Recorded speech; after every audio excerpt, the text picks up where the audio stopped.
All right, gang. Unfortunately, we got to talk about some controversy. There is a big parallel tournament going on right now. It's called the Ardent Tournament, and it is a $30,000 prize pool or thereabouts, with first place winning $15,000.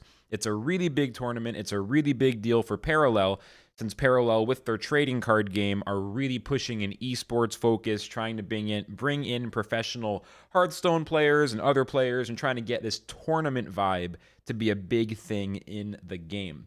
So we'll get into why this tournament has become controversial. Let me just give you a little backstory. The tournament is run by the Echelon Foundation. Echelon Foundation is a bit of a shadowy investor group. I don't know everything about them. They do have a website, and the people I've met from the foundation have been extremely nice to me. So I do want to say that. But basically, they are the ones who issued the Prime token, and Parallel the game uses the Prime token. So there's a lot of games, a lot of businesses, a lot of relationships. I don't know exactly how Echelon and Parallel have their business arrangements worked out, or exactly what crossover exists between those two groups, but that's what the Echelon Foundation is, and they're the ones running this big tournament for Parallel TCG. Originally, there were two ways to get into the tournament. Number one was to be on the Ardent list, which specifically is a list of wallets, most of which are associated with people. And if your wallet is on that list, you get in. How is your wallet on the list?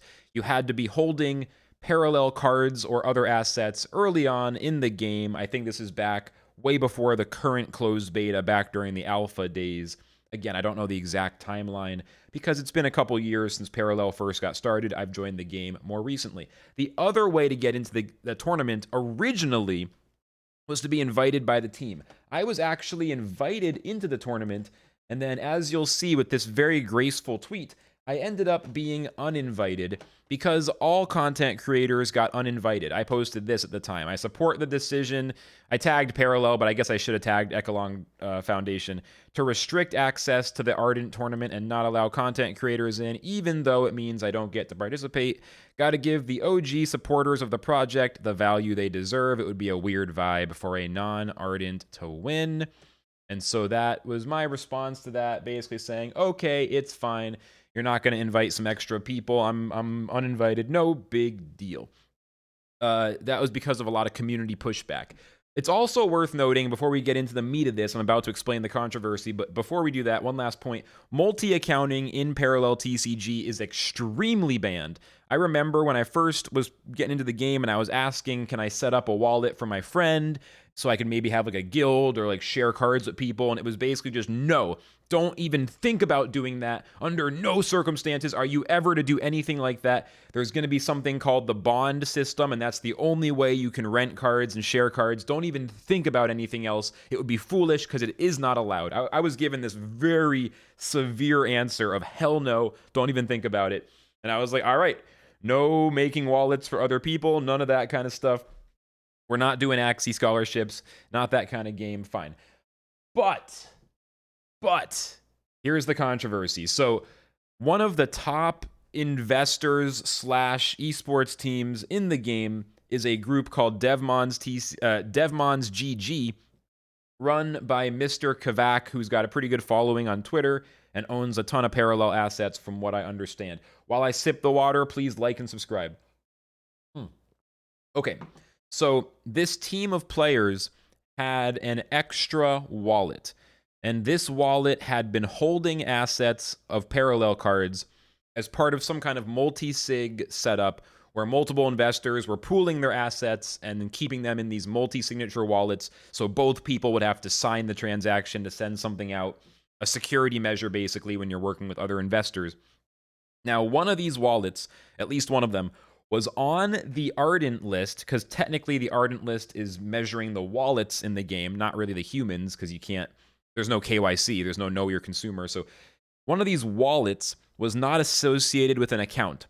Therefore, no one had used it with an account before. Therefore, technically, if some random player who never played Parallel before used that wallet, they could theoretically participate in the Ardent Tournament, the $30,000 tournament, which, remember, all the content creators were uninvited because the community really wanted this to be limited to the OG players.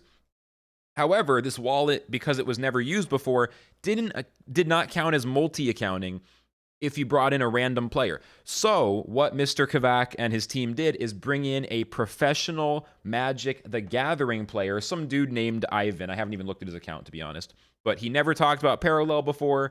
He never interacted with any of the players before. And he joined specifically for the Ardent Tournament through this loophole, and that's clearly what it was, because the communication was extremely clear. This tournament is limited to longtime supporters of the project.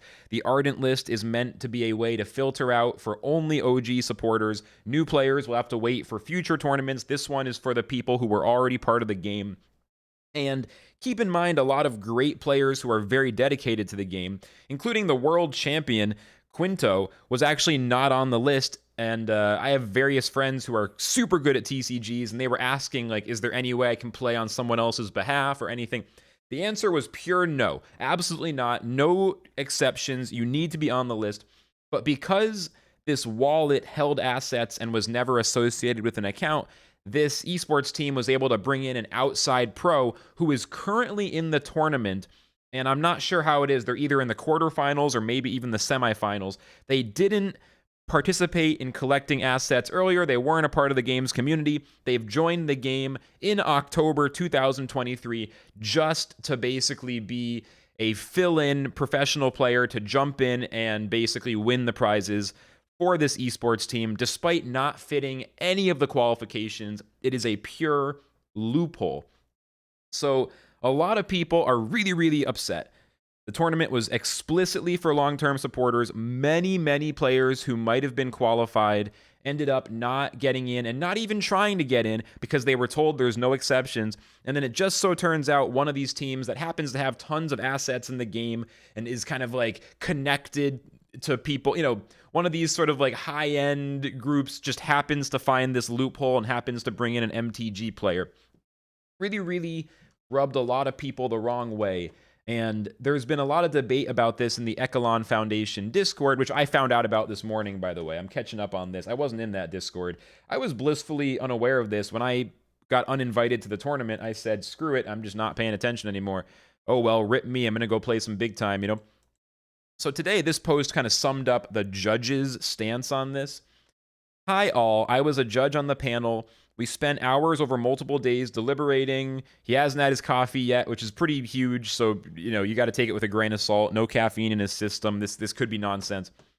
Anyway, here, I'm just going to read this paragraph because this is the main meat of the question. So the first question I asked myself, this is him talking, meta regular, should multi-sigs / shared wallets be permitted to play? My thoughts on this are yes. Beyond the entity in question, players are likely sharing cards and wallets. Reasons could be for security, pooling for rewards, or whatever other reason. Common practice in our ecosystem, and it would not be fair to bar people from using those cards. So this established the thinking around wallets versus people for access to gameplay. If the player was able to sign into and connect their account and the wallet was Ardent, they should be able to access those cards and play the tournament. The player could be a sibling or a seasoned vet. I did not weigh those designations. And then, did the player play their own games? Account sharing is logging in and playing on someone else's behalf. By our account, this player played the entire week, registered hundreds of games, and qualified on their own. And thus, they're letting it play on, recognizing it's unpopular, but trying to make an objective decision within the established definitions. This is like, it kind of makes sense in theory. The problem is that the entire communication around the event suggested otherwise. Like, all this reasoning is after the fact when every single team and every single player, other than Devmon's GG, other than Mr. Kavak and whoever else he's working with, every single other person said, okay, we're going to follow the spirit of the tournament. If you're not on the Ardent list because you have a wallet you've been using the whole time, then you're not in the tournament. It was literally one team that decided to bring in an external professional TCG player to basically just crush this tournament, which is otherwise full of more amateur players and, enthusiastic, really good players who they're just not literally not like professional full-time card game players, right? Every single other person in the entire ecosystem played along by the clear spirit of the rules. But one team, oh, geez, I didn't realize it was against the spirit of the rules. It's just, look, it's allowed. Look, I don't understand. Loophole? What do you mean loophole? The wallet's fine. It fits the criteria. There's no issue here. Like, come on, dude. Come on, dude. When you're the only one and every single other person, every single other competitive entity in the entire ecosystem played by the rules as they were clearly intended to be, and a single team decides to fuck around, it just feels like a real L that the tournament organizers are allowing it to happen. I don't know. Am I crazy? Is this just facts and logic and you can't go against it? It seems to me pretty clear, given that 99.9% of people who looked at this before it happened assumed that you had to be the person who already played the game before October 2023, and a single team exploited this very specific loophole. Is it that crazy to disqualify the Magic the Gathering player, disqualify this Ivan dude? As much of a nice guy as he might be, and I'm sure he's got all kinds of good things I could say about him if I met him, in this specific instance, shouldn't that player be banned and disqualified? It seems to me the answer is yes, and I'm not the only one. Bounty, who is apparently an ardent vanguard, they're very involved in the ecosystem. I don't know everyone's exact roles because there's so many games and it's hard to keep track. This is what he had to say. Bounty, is he the founder of Exile? Exile is one of the biggest esports teams in the game. That's the thing. Exile, I've met a bunch of the players. They're super legit. They're smart. They're good at games. They're also very nice, again, kind people. Parallels community generally is awesome, by the way. I really like Parallels community. I don't like making this video, honestly. It's not what I want to do, but we got to cover the stories. Here's what Bounty had to say. Exile is an esports team made up of individuals with wallets on the Ardent list. We have members that are not on the Ardent list that are amazing players, but we were never under the impression that we could share one of our Ardent wallets with them so they could play. We specifically told one of our newest players he couldn't play because he was not Ardent. Had we known that people saw Ardents as simply a list of wallets, we would have expanded our strategy and gotten other members to play in the tournament as well. Really unfortunate, but I want to make sure that people don't think all guilds weren't welcome or didn't approach this tournament in good faith. So nothing but pure class act, just very positive contribution to the conversation. I respect Bounty. And I have to make an admission at this point. I have to admit something. I plead guilty in the court of internet stupidity. I was arguing with people all morning in the Discords. It's a terrible habit. In the future, I'm going to try to stay neutral and gather information to provide these stories as unbiased as I can, because I think that's more useful for everyone and it honestly feels better for me to do it. No one's perfect. I'm that guy who wakes up at 3 a.m. and gets into a dumb argument on Twitter or Discord. It's actually a thing. So I just like to say, if I made any sassy comments, I think most of what I said is pretty much what I think, but it's just not. I plead guilty. I'm working on it. So I'll just say it. I think we got one more screenshot here. This is pretty much how I feel, to be honest. Call me, maybe I'm on the 50 IQ left end of the bell curve here, but it's simple.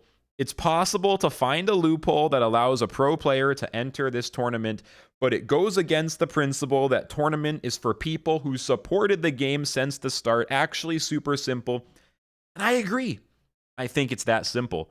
And I think on the principle which every other player in the game, every other team in the game followed, they should disqualify the Magic the Gathering pro, Ivan, even though, again, he may be a nice guy, and I'm sure he's an incredibly talented card game player. Let's have him join the community and win tournaments that he's actually qualified to be a part of, as opposed to this one that he got in through a loophole. I think that's just the best answer. I just think that's it. Overall, I do think it's shame on Devmon's GG, shame on Mr. Kavak. They're exploiting a loophole. It's very clear they're doing it. They are the only ones doing it. We're in the prisoner's dilemma, and every other person chose the nice option, and Kavak's the only one who's choosing the mean option, right? The thing, right? If either person decides to screw over the other one, then they win. But if neither one does, they both get to leave for free. It's like we're all there and we're all sticking together except for one team. So I do think they've acted badly. I think it's in bad faith. And I think the best case is for Devmon's GG to voluntarily withdraw the player who everyone is upset about. I'm curious, again, for the millionth time, I'm sure they're nice people. I don't want anything bad to happen. Please do not harass anybody, but I do think it's safe to say that Devmon's GG, the team, is acting in bad faith, and I think they need to acknowledge what they've done has not been good for the game, and it is purely enriching themselves. I think that is kind of the facts of the matter. Just my opinion. I'm just going to leave it here, and that's all there is to it. So it's a really bad look for Parallel. I mean, I understand technically it's the Echelon Foundations tournament. All I know is this is like the big talk of the game right now is this $30,000, $40,000 tournament, depending on the token price. And it's kind of turning into a $30,000 advertisement of corruption, or at least silly business going on in the tournament. You know, corruption's a strong word, but like loopholes being taken advantage of, and the players who do things in good faith not really being rewarded. It's a bad look, whatever the right word is. Probably something lower than corruption, but certainly not good. Certainly not good. And this is supposed to be a big, awesome thing. Instead, it might turn into a thing that makes people skeptical of playing Parallel. Because after all, competing in trading card games is expensive in terms of time and mental energy, and your back is going to hurt because you're sitting at the computer for 10 hours a day grinding. So it's like, it sucks when a loophole is exploited that just demolishes the spirit of the tournament. I'm a little bit sad about it. I figured I'd put the info here for anyone who's curious, so you don't have to go looking at a bunch of different Discords. Give my piece once, my opinion here, and that's it. So thanks for watching. Let me know your thoughts in the comments. Flux signing out.